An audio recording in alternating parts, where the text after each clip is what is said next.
आज का वीडियो बहुत पर्सनल है और आप में से बहुत सारी औरतें, लड़के, आदमी इससे रिलेट कर पाएंगे। मैं अपने पर्सनल लाइफ की, अपनी लाइफ की 3 ऐसी गलतियों के बारे में बात कर रही हूँ जिनका रिग्रेट मुझे अभी भी, जब मेरे पीएमएस आते हैं और जब मेरे इमोशनल टर्मोइल होता है ना, अभी भी उसका रिग्रेट मेरे अंदर आ जाता है कि मैंने उस वक्त पर ऐसा क्यों किया था। 3 गलतियाँ, और हम में से औरतें तो खैर कर ही रही हैं ये गलतियाँ, आज भी कर रही हैं। कैसे मैंने अपनी ये मिस्टेक्स सुधारी उसके बारे में भी बात करेंगे। और वो गलतियाँ ऐसी है क्या जिसका मुझे अभी भी रिग्रेट आ जाता है। पहली, बहुत अच्छा बनना, सबके लिए अच्छा सोचना, सबके लिए अच्छा करना, करते चले जाना। प्रॉब्लम ये नहीं थी कि मैं बहुत अच्छी थी, वो तो खैर मैं आज भी हूँ, मैं आज भी लोगों का बहुत सोचती हूँ, पूरी ईमानदारी से, बहुत ही प्योर इंटेंशंस के साथ मैं लोगों की मदद करती हूँ। पर मैं उनके रॉन्ग बिहेवियर के साथ भी एडजस्ट करने की कोशिश करती थी, ये मेरी गलती थी। उनका रॉन्ग बिहेवियर मतलब वो शाउट कर रहे हैं, वो येल कर रहे हैं, वो अपनी रिस्पॉन्सिबिलिटीज़ नहीं देख रहे हैं या नहीं निभा रहे हैं, और जितना वो चीज़ों को छोड़ते चले जाते थे, मैं उतना ही ज़्यादा करने लग जाती थी। ये थी मेरी पहली गलती कि मैं लोगों के गलत बिहेवियर के साथ एडजस्ट करती थी। वो डिसरिस्पेक्टफुल है, हम एडजस्ट कर रहे हैं, चलो उनने बोल दिया, कोई बात नहीं। अगर हमें अपनी बात पोलाइटली भी उनसे कहनी है कि तुम ऐसा मत करो या ये तुम्हारी ड्यूटीज़ में आता है, तो हमारे मुंह से वो नहीं निकल पाता था, क्योंकि मुझे लगता था कि कहीं उन्हें बुरा ना लग जाए। एम्पैथ तो मैं हूँ, आज भी मैं एम्पैथ हूँ। आप में से कई लोग एम्पैथ होंगे। मैं एम्पैथ होने की निशानी बताती हूँ। अच्छा, कमेंट बॉक्स पे ये भी लिखना आप में से एम्पैथ कौन कौन है, क्योंकि अगर अपन लोग इस चैनल पे साथ में हैं, कुछ तो सिमिलैरिटी है बॉस। अब एम्पैथ लोगों की निशानियाँ क्या होती हैं? दूसरों का दुख भी हमें अपनी बॉडी में फील होने लग जाता है, जैसे हाय ये कितने दुखी हैं, और हम अपने 4 काम छोड़ के पहले उनकी मदद करते हैं। ये होती है एम्पैथ होने की निशानी। और हमारा एम्पैथ होना हमसे और ज़्यादा काम करवाता है। तो यहाँ तक की स्टेज आ जाती है कि उनका गलत बिहेवियर के साथ हम एडजस्ट किए जा रहे हैं, वो हम पे येल कर रहे हैं, शाउट कर रहे हैं, लेकिन फिर भी हम उन्हें ही प्रॉब्लम में से निकालने की कोशिश कर रहे हैं, खुद को प्रॉब्लम में डाल के। ये थी मेरी एक बड़ी गलती, जो मैंने, जब से मैं अपनी फेमिनिन एनर्जी से कनेक्ट हुई हूँ, मैंने ये सब चीज़ें करना कम कर दिया। मिस्टेक नंबर 2, जिसका मुझे आज भी रिग्रेट हो जाता है, गलती कोई और कर रहा है, रिस्पॉन्सिबिलिटी वो अपनी पूरी नहीं कर रहा या कर रही, और माफ़ी मैं मांग रही हूँ बात ख़त्म करने के लिए, कि चलो हमने एक शब्द भी बोला और तुम्हें बुरा लग गया इस बात का, तो ये हमारी गलती है कि हमने क्यों बोला। भले ही तुम कुछ भी नहीं कर रहे हो लाइफ में, हम तुम्हारे हिस्से का भी काम कर लेंगे, अपने हिस्से का भी काम करेंगे, और हमें ही करना पड़ेगा। तो मैं इतनी गिल्ट से भर जाती थी कि हाय मैंने ऐसा कैसे कह दिया, और मेरे आसपास के लोग भी मुझे यही फील करवाते थे कि गलती तुम्हारी है। आप ये नोटिस करने की कोशिश करना कि जो इंसान आपके आसपास ऐसा हो रहा होगा, और ये ना आपके दिमाग में एक डाउट या डिलेमा क्रिएट कर देता है कि यार मेरी गलती क्या है, मैं गलत कहाँ।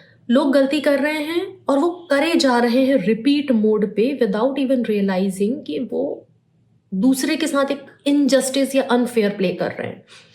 उन्हें सिर्फ अपनी पड़ी है, उन्हें अपनी मौज मस्ती मजाक।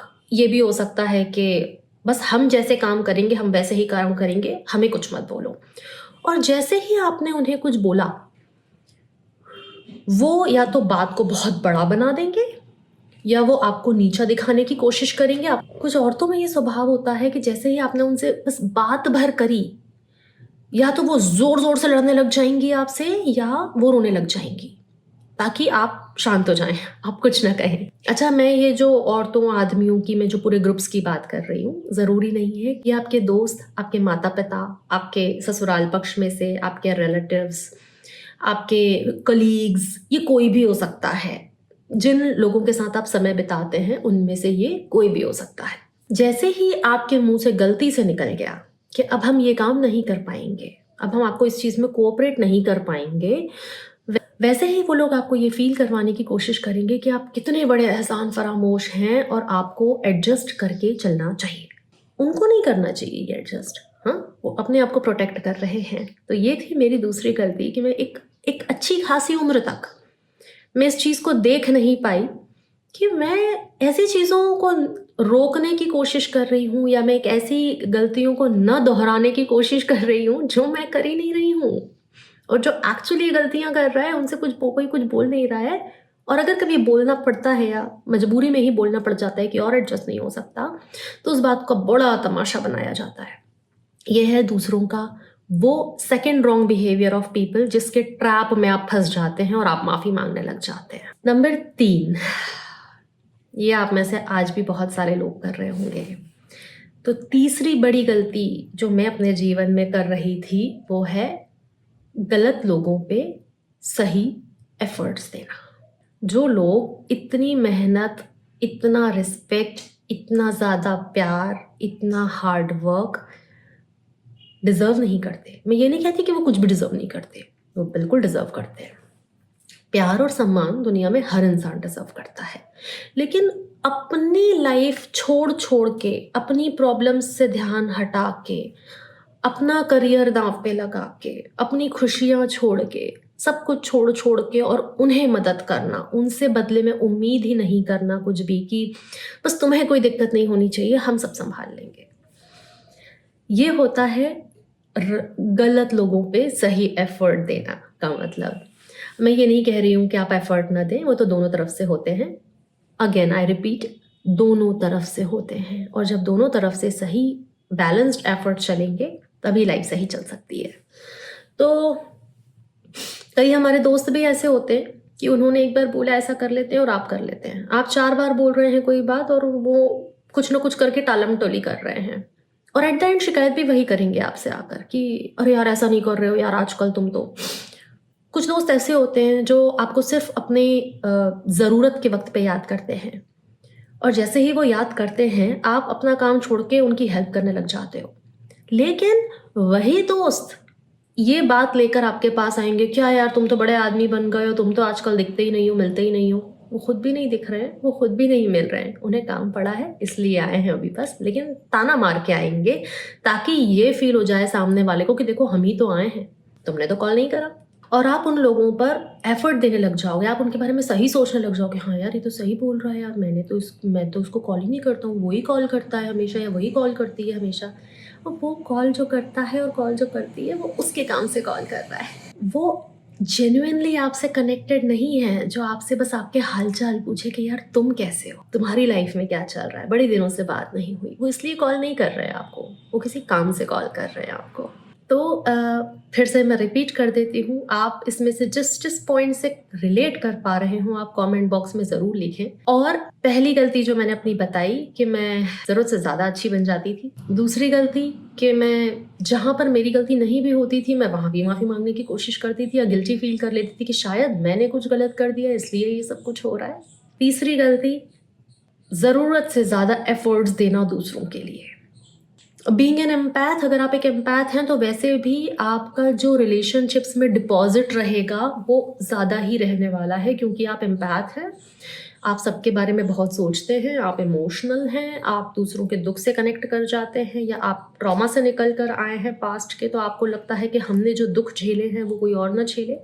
हमें वो फीलिंग का पता होता है कि हम अपने दुख के समय में अकेले थे, हमारे पास कोई नहीं था। इसलिए भी हम चाहते हैं कि अगर दूसरा व्यक्ति दुखी है तो पहले तो हम उसे दुख दें ना, और अगर वो अकेला है तो हम उसके इस दुख में भागीदार बने। तो एम्पैथ होने के नाते आप ऑलरेडी ये रोल प्ले कर रहे होते हैं, या एक ट्रॉमेटिक पास्ट से अगर आप निकल कर आए हैं तो भी आप ये रोल प्ले कर रहे होते हैं दूसरों की लाइफ में। इससे बाहर कैसे निकलें? अगर आप एक विमेन हैं तो फेमिनिन एनर्जी से ज़रूर कनेक्ट हो। फेमिनिन एनर्जी पर हमने पहले भी वीडियो बनाए हुए हैं, आप उन्हें यहाँ चेक कर सकते हैं। लेकिन अगर आप फिर से चाहते हैं फेमिनिन एनर्जी पर वीडियो बने, हमारी फेमिनिन एनर्जी वर्कशॉप को भी बहुत अच्छा रिस्पॉन्स मिला था। अगर आप फिर से चाहते हैं कि फेमिनिन एनर्जी वर्कशॉप वापस आए, then comment below feminine energy. अब इस चक्रव्यूह से बाहर आने के क्या तरीके हैं? सबसे पहली बात, सेल्फ अवेयर हो जाना।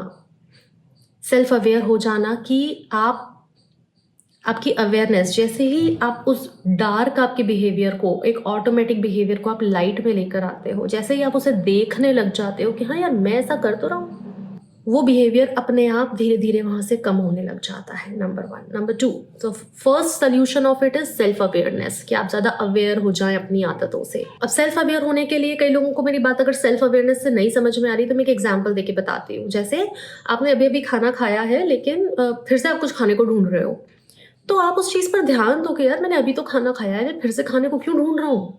मतलब मेरे अंदर ऐसा कौन सा खालीपन है जो मैं भरने की कोशिश कर रहा हूँ, या कोई दुख है जो मैं खाने से खुशी में रिप्लेस करने की कोशिश कर रहा हूँ। ये होता है अवेयर होना अपनी एक ऑटोमेटिक बिहेवियर के प्रति। क्योंकि जो 3 गलतियां थी जो जिसकी रिग्रेट्स की मैंने बात करी, वो ऑटोमेटिक हो रही थी। जैसे आप ज्यादा अवेयर होंगे, प्रॉब्लम्स अपने आप खत्म हो जाएंगी। नंबर 2, अब जैसे अभी अभी आपको इन 3 चीजों का मेरे थ्रू पता चला, अब आप कि अवेयरनेस में आ गई ये चीजें। अगली बार जब ये होंगी, आप अंदर से खुद आपको याद आ जाएगा कि हाँ यार, मैं भी इस जगह पे ये गलती कर रही हूँ। अगली बार फिर वो जब इंसान आएगा आपके पास वही सेम हैबिट को लेकर, इस बार आप वो गलती नहीं करोगे। ये होता है अवेयरनेस का जादू। दूसरा, अगर आप एक औरत है, विमेन है, तो आप अपनी फेमिनिन एनर्जी में आइए। आप जैसे ही अपनी फेमिनिन एनर्जी में आएंगे ना, बहुत सारी चीजें तो वैसे ही चेंज हो जाएंगी। हमारी फेमिनिन एनर्जी वर्कशॉप के जो हमें रिजल्ट्स मिले थे, जो उस पर फीडबैक हमें आए, वो वैसे भी बहुत कमाल के आए हैं। लोगों की लाइफ में जैसे जादू सा होने लग गया था। अपना क्रश, प्यार, समाज में रिस्पेक्ट, गवर्नमेंट जॉब, पैसा, बिजनेस आइडियाज, अपॉर्चुनिटी, सभी कुछ मैनिफेस्ट कर रही थी वो प्यारी सी दोस्त मेरी, जिन्होंने मेरे साथ वो वर्कशॉप ज्वाइन करी थी। तो आप ऐसा भी कर सकते हैं। लेकिन हाँ, choose your self, not one more random person this time. I am so sure you can relate. तीसरी चीज जो आपको इसमें से निकाल सकती है, सेल्फ लव। ये ऑल आई वांट टू से, अपने आप को चुनना सीखो। सीखना पड़ेगा, हर चीज सीखी जा सकती है। Thank you.